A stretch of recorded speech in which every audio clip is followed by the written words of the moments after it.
Kayla Bolton here with some fantastic fairy tale retellings that you have to check out. So I know that a lot of people associate these fairy tale retellings with fantasy, which is pretty good. I enjoy fantasy personally as a genre, but I also know that there are several people that don't want to give them a try because fantasy books are usually yay big. So I'm going to give you some different options that either have a twist in the formatting or just a great plot line that might get you through and that you might enjoy when you read these books.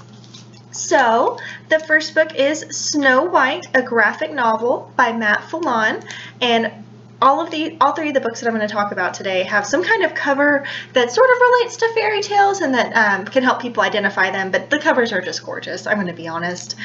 So this is a graphic novel. I'm going to give you guys a little bit of a look at what's inside.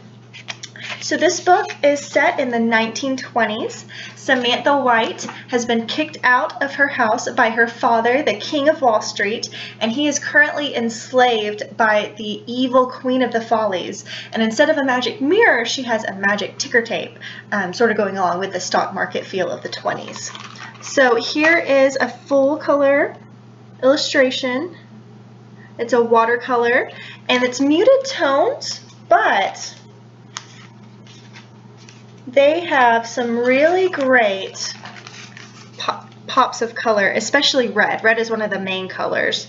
So even though everything else is muted, he likes to give a little bit of a splash of that. And then you've got these wonderful chapter headings that look like they came straight out of a silent movie from the 1920s.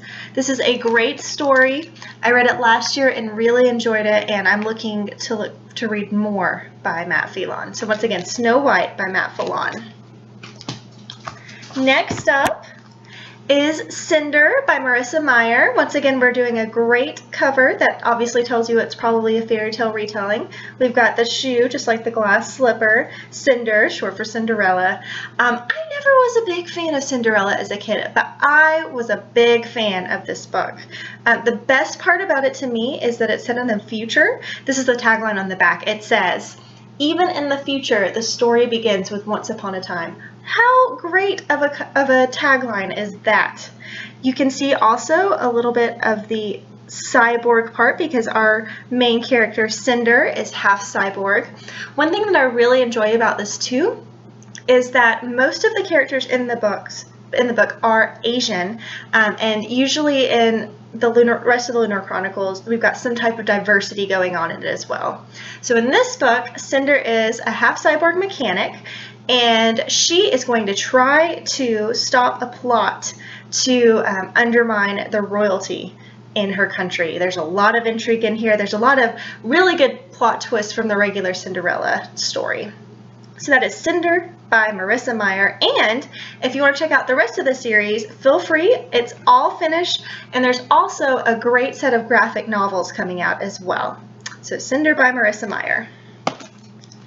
Next up is my all-time favorite read of last year, The Language of Thorns by Leigh Bardugo. Guys, this is a beautiful book. Look at the cover. Just take a second. I love this cover so much. It looks a lot like the Grimm's fairy tale covers, I think.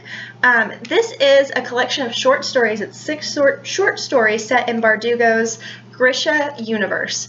Now, I'm not a big fan of short stories. I know a lot of people aren't either.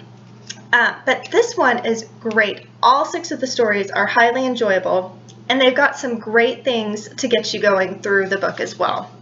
I'm going to show you a little bit because this book has illustrations as well. They're a little bit more subtle. So they start off usually in the top right-hand corner, and then they'll also start in the bottom left-hand corner, and then by the end of it, they grow to create a full border for the page. And at the end of every story is a 2-page illustration. How gorgeous is that? So a little bit more about Leigh Bardugo's Grisha universe. She's got 5 books set in the Grisha universe at the moment. The Grisha trilogy, and then the Six of Crows duology. And then this is sort of a collection of stories just surrounding that universe itself. I would recommend this for anybody that's interested in getting more into Bardugo's series, but might not be ready or might not be sure if they like it. There are several different tales from several different lands, all of which are referenced in her books. So when you read the Grisha trilogy or when you read the Six of Crows duology, you're going to already know a little bit more background information. I read this as the last book, so I read through the trilogy and the duology, and then I read this one, and I highly enjoyed it as well. So once again, this is The Language of Thorns by Leigh Bardugo. Thank you so much for taking a second to look at this book talk, and I hope that you have a great day.